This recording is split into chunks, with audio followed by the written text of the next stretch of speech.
Hey, Hawkeye fans. I don't know why I'm laughing. Tyler was looking for a room, and it looks like he's in a warehouse or I something. know. I know. Well, it definitely smells like a warehouse too. I've never been in here, and I think this is where the TV booth might be, and it smells like sawdust in here. Chad Leistikow, Tyler Tachman of the Des Moines Register, bringing you a post-game podcast from a 13-10 to win by Iowa that certainly seemed very improbable, Tyler. I mean, there are just so many typical Iowa football things, but they still win a game. 5 first downs, win the game anyway. Doubled in yardage, go win the game anyway. You know, you needed a punt muff at the 4-yard line to squeeze out 3 points at one point in the game. And then you get a sack fumble. Once again, a defensive end for the Hawkeyes makes a turnover in the final minute against Nebraska. And then the kicker from left to right makes the final kick barely over the crossbar to deliver a 13-10 win against the Huskers and snatch victory from the jaws of defeat. Still trying to wrap my head around this one, Tyler, because it was I've seen a lot of weird ones. This was right up there in terms of weird wins for the Hawkeye football program. Yeah, we probably should actually, for the story of this game, begin with what happened before the game, because so what happened was Jay Higgins comes in to meet, with media after, and he's like usually like non-confrontational, and not that he was confrontational with us, but he's coming in and he's like wanting to tell us something. Like he basically is giving an opening statement as like a coach would or something. And he's going on to talk about how, there were a variety of ways that Iowa felt disrespected by Nebraska. Part of that was pregame, that the captains didn't shake hands. And there's video of this on social media. There's evidence of this, so you can look back at it.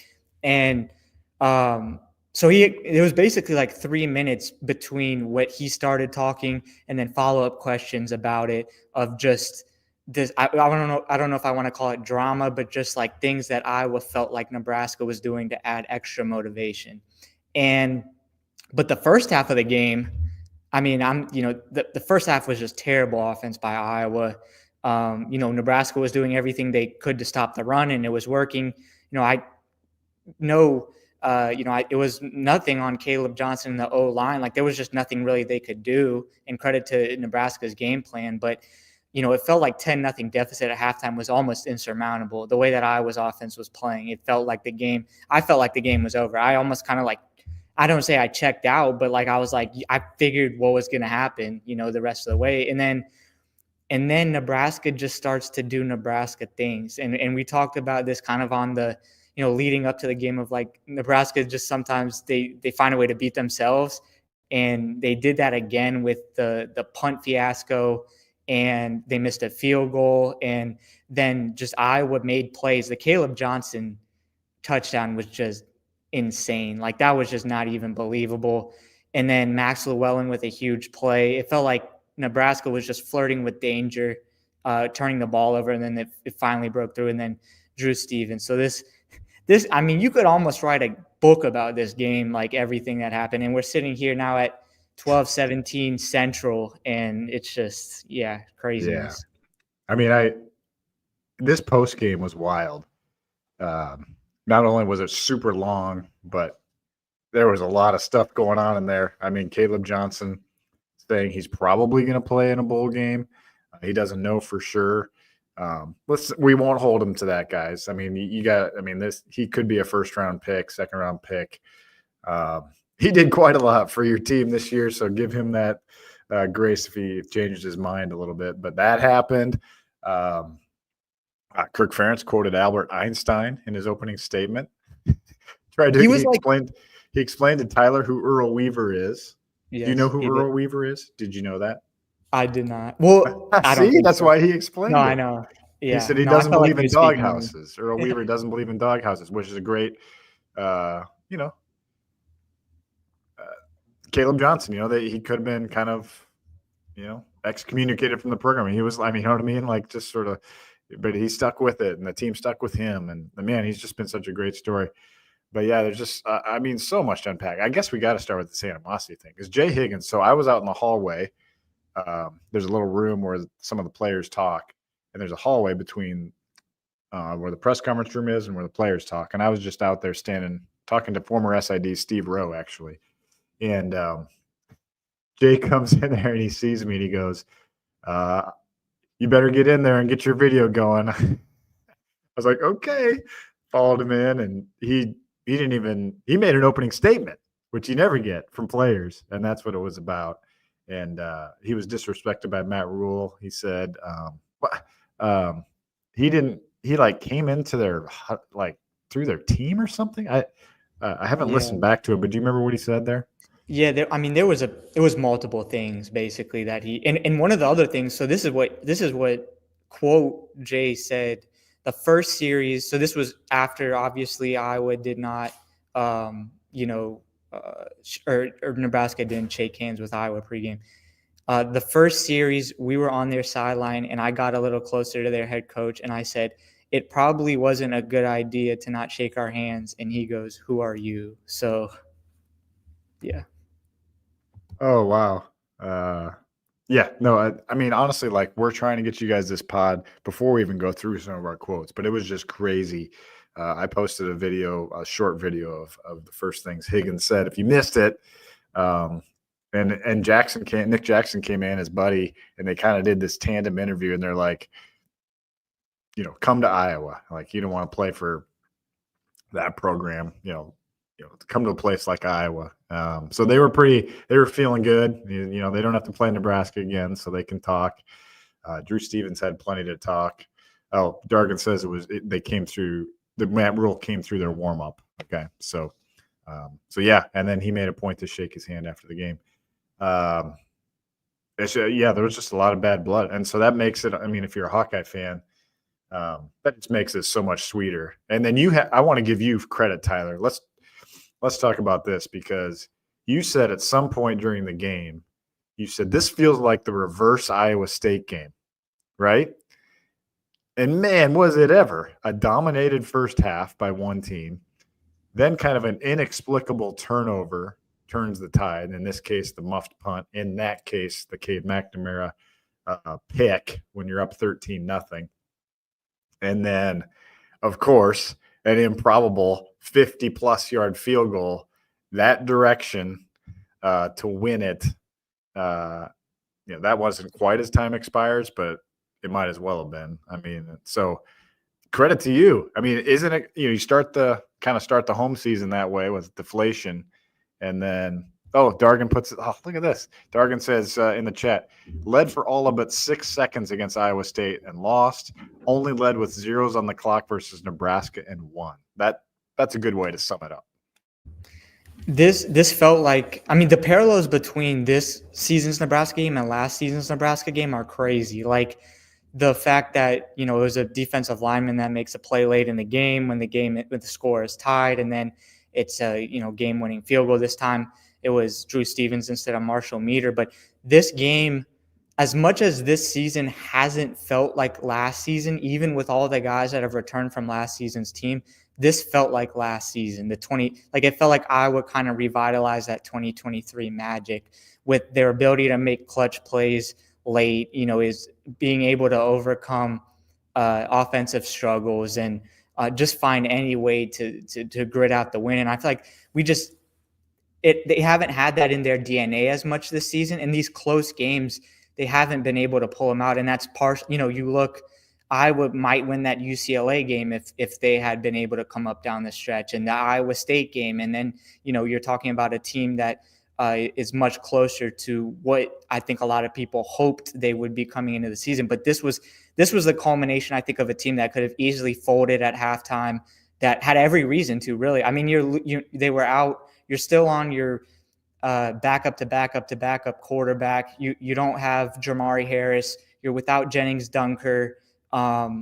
It's, freezing outside, and they came through, and that just speaks to the resilience of the group. And now, where's Iowa's season going? They finished the season with 8 wins. That's probably about what Vegas expected, around there. But I don't know, the craziness of this game and the fact that the rivalry and all that, it just feels like it it just makes you feel better about where I was going headed into the off season.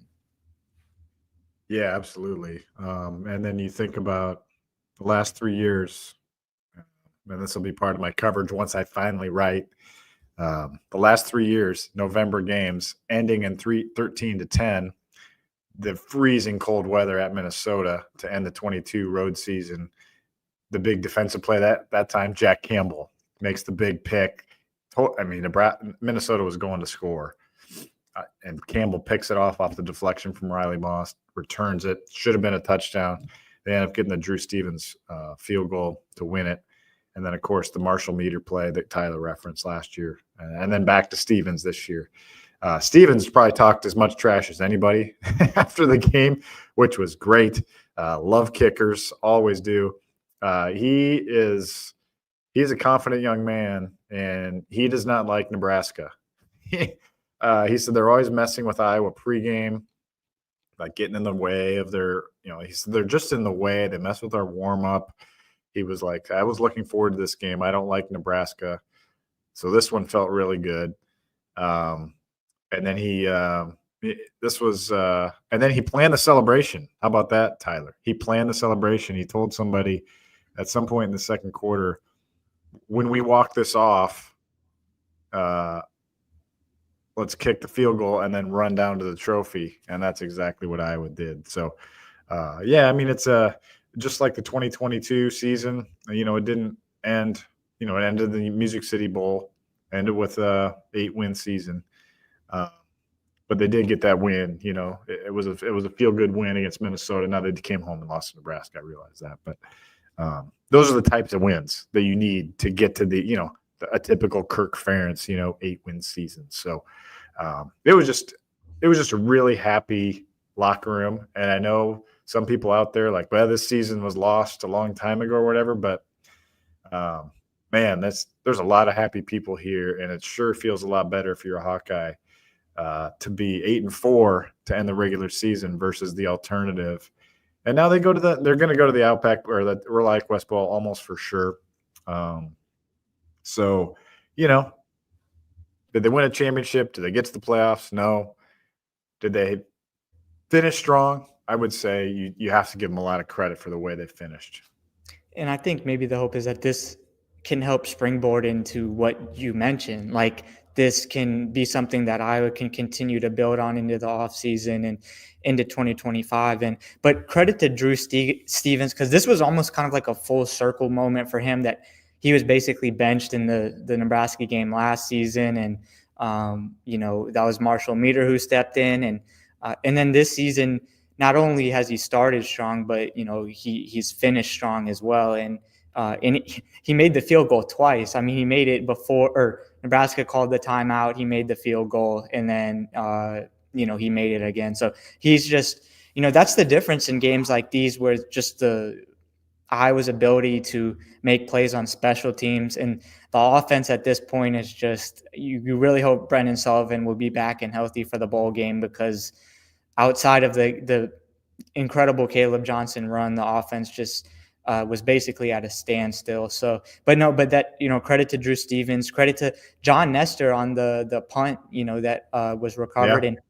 And it's like, they didn't even score a touchdown on that. They had the ball inside the 5 and they kick a field goal. And it's like, at that point, it's good to get points on the board, because then it made it a 1-possession game. But I'm still like, they're not going to win this game, because if you're inside the 5 and you only get a field goal out of it, it was like, it's just not trending the right way. But basically everything was going against Iowa, except Iowa somehow they kept some belief in themselves through the entire way that they were going to win the game, and that ended up happening. Yeah, both Iowa field goals were on single-digit yardage drives. I think 2 yards, maybe on both. Let's see. No, the 20-yard field goal was a 4-play, 2-yard drive. The 53-yard field goal was a 3-play, 1-yard drive. And then basically threw in one big Caleb Johnson, amazing first-team All-American play, and that's basically your yardage. I mean, Iowa gains 164 yards total, and 72 were on one play. So take that out, and you're at 92 yards of total offense for the whole game. Iowa runs only 41 plays on offense, punted it a jillion times. Let's see, 9 times. Just a brutal offensive performance. But yeah, I mean, you could go through every stat you want here, but they got it done. Credit to Reese Dakin, had a rough start to the game. Great finish. I thought Kirk Ferentz did a good job pointing out that that 54-yard punt that pinned Nebraska back to its 20, that was a huge deal for field position and giving Drew Stevens a chance when Max Llewellyn gets that fumble. Man, what a clutch play by Max Llewellyn. Yeah, and you smartly pocketed some stuff. Yeah. So Max Llewellyn, something coming from Tyler. Maybe not right away, but pretty soon, So Yeah. he's a sharp guy over there. I don't know about that, but no, I'm just sitting here thinking about just because now the regular season's over, 2024 regular season over. Obviously, there's still a bowl game on the way, but just like reflecting on, how I feel about it, I think it didn't go as far as people hoped, because we talked about going into it with everything Iowa had coming back. College football playoff berth wasn't out of the question, that I was maybe a dark horse for that. In the end, they didn't get the quarterback play they needed. I think that was basically the missing piece. And it wasn't just because of injuries, because even when Cade McNamara was healthy all the way, it still wasn't where it needed to be. But I don't think it was an entire failure this season. I think Iowa has they can pull some things to feel good about moving forward. There were some inconsistencies defensively that were really jarring in that UCLA Michigan State game. But I don't look at, the season wasn't where people hope, but I don't think it was a failure either. I think that's where I stand. I feel like it's kind of a middle ground. Like, you don't feel coming out of this season like, wow, this is great. This was exactly what I would hope for. But at the same time, there was a lot of times where this looked like it could have taken an absolute nosedive, and Iowa could have maybe finished the regular season with 6 wins, and it didn't. So that's how I look at it in this kind of immediate aftermath of things. Yeah, I mean, they end up with 3 trophies out of 4. Obviously, you'd love to have 4 for 4. And the one you lost was a 1-point loss to Iowa State, obviously. So, you crush Wisconsin. You went up to Minnesota and beat them pretty good. And Minnesota put a hurting on Wisconsin today too. That was a pretty good team this year. And yeah, what was I gonna say? I had a really good point I was gonna make. I'm gonna come up with it. We're running on fumes here. I know, and I've got so much to write. It's crazy. I will think of it, I promise. But let's go to some 3-word headlines. Does that sound good? Yeah, let's do it. Let's do it. Go ahead and say something clever while I call these up. No, I mean, now it's. How was Thanksgiving with your parents? Oh, it was good. It was good. It was a good time. Just didn't have to do a whole lot, so wasn't too busy. So That's good. Did your dad make some good pastries or dessert for you? He wasn't. He wasn't. Is he retired? He wasn't cooking. What?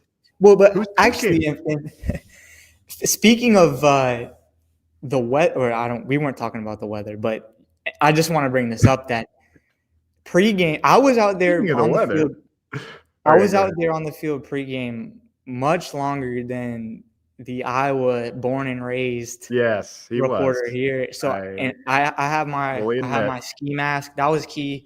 Yeah. But it was very cold. But we were trooping. But yeah. All right, 3-word headlines. I got the winning submission here from Andrew Blessing from the logo.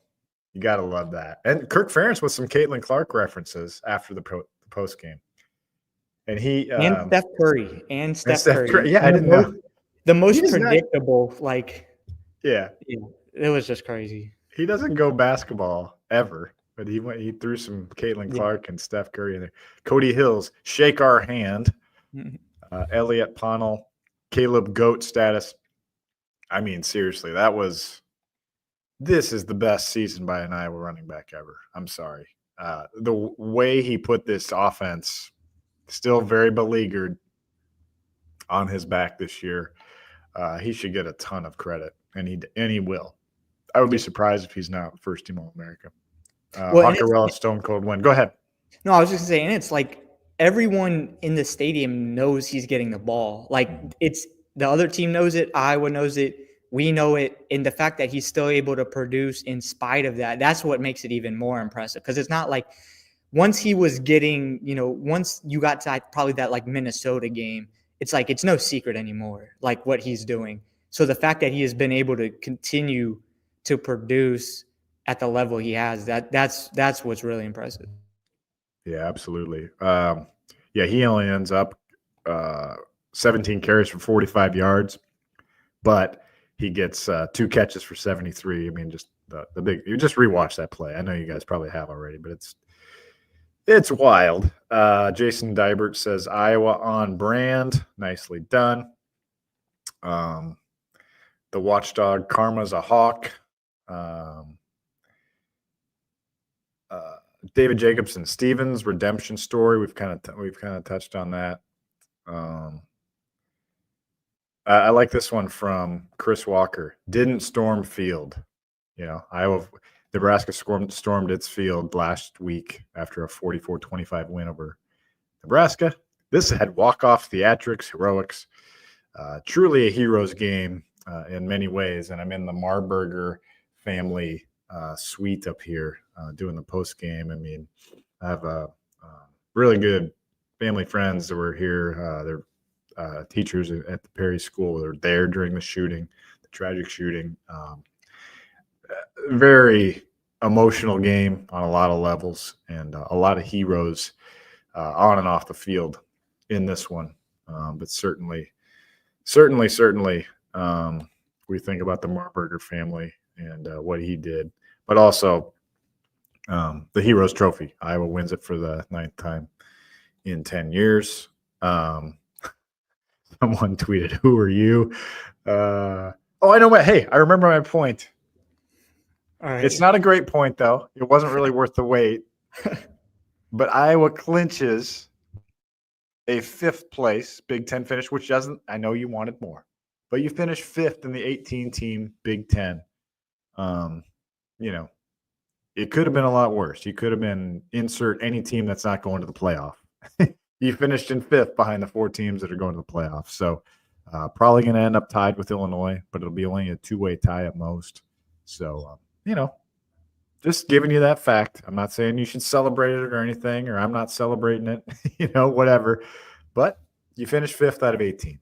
Not a horrible season, as we put it in perspective. And that's not bad, because we were kind of trying to figure out like where Iowa stands in the pecking order of all this, and like that's not a bad place to be. And obviously, I think there's probably a canyon size between where Iowa is and where that upper echelon is. But like Indiana, yeah, canyon between Iowa and Indiana, says Tyler Tachman. But that's the thing is like, I'm not, I think there's a lot of different ways to talk about this, because Indiana obviously went out and got a coach and he just changed things dramatically. But Iowa is still capable of having a season like that, I think, where because of the 12-team playoff, like it just makes it so much more realistic for them to get there. And if Iowa had won the Iowa State game and UCLA game, this is a entirely different conversation at this point. But I think the 8 wins is like it's what the betting odds were kind of expecting going into the season. And I think it's just maybe the way things happened that made it feel more disappointing, like the way Iowa lost the Iowa State game, how bad the effort was against Michigan State, the UCLA, the way that it was like just reoccurring issues. I think the way, and not that there's ever like a great way to lose, but the way that the season unfolded with all the ups and downs, that's maybe what has felt more frustrating about it. Because if you told me at the beginning of the season, like Iowa wins 8 games, they finished 5th in the Big Ten, like I'm thinking that was a decent season. Like that was a pretty solid season, but it didn't feel that way on many occasions throughout kind of this roller coaster. Yeah, and I think it's look at Georgia. I mean, they had to go, 8 overtimes to beat Georgia Tech tonight. They were like 17.5-point favorite. It's hard to win games. I mean, it really is really hard. It's hard to win games. Oregon almost lost to Wisconsin. I mean, that's a team Iowa crushed. A team Minnesota crushed. I mean, it's just you can't show up flat and in a game, even if you're Georgia or even if you're Oregon. I mean, it's treacherous out there. And Iowa, admittedly, showed up flat against Michigan State and UCLA, and that's the difference between 10-2 and 8-4. But nonetheless, you gotta. Anyway, you don't have to, but I think you really got to tip your cap to how Iowa finds ways to win when it shouldn't win. At least a couple more. Lisa Dondlinger, Nebraska's going to Nebraska. Absolutely. And then Seth Ikowitz says, Bo Pelini curse. I know this predates you, Tyler, and you were probably a teenager when this happened, but you might have overheard Scott and I talking about this. It was 10 years ago this week that Kirk Ferentz coined the phrase, "That's football," and it was after Iowa lost to Nebraska in overtime on this field, blew a 24-7 lead, lost it in overtime. Nebraska fired Bo Pelini after that, saying we had to evaluate where Iowa was as a program. So they didn't really put much stock in that Iowa win, and they've really not. I mean, Iowa's won 9 of 10 since the AD made that comment that we had to evaluate where Iowa was as a program. So, and then the last one, Hawkeye Hustle, Chad called it. That was his. So, yes, I finally got one right. I called a Drew Stevens walk-off win and a 3-point win. I missed the score. I said 23-20, but we'll take an accurate 3-point win and a 13-10 Hawkeye win. Any final comments, Tyler, before we go and go right? Yeah. No, I think that, last season, it felt like Iowa was an offense away from knocking on the door of that, taking that next step as a program. I feel like now Iowa's a quarterback away. They've made progress. Tim Lester coming in, establishing what he can do. And now, obviously, Caleb Johnson's a big part of that. But I feel like Iowa's now they're one piece away. They're a quarterback away, a competent, just average quarterback at minimum of being able to kind of put together what I think a lot of people hope and envision Iowa being and taking that next step as a program.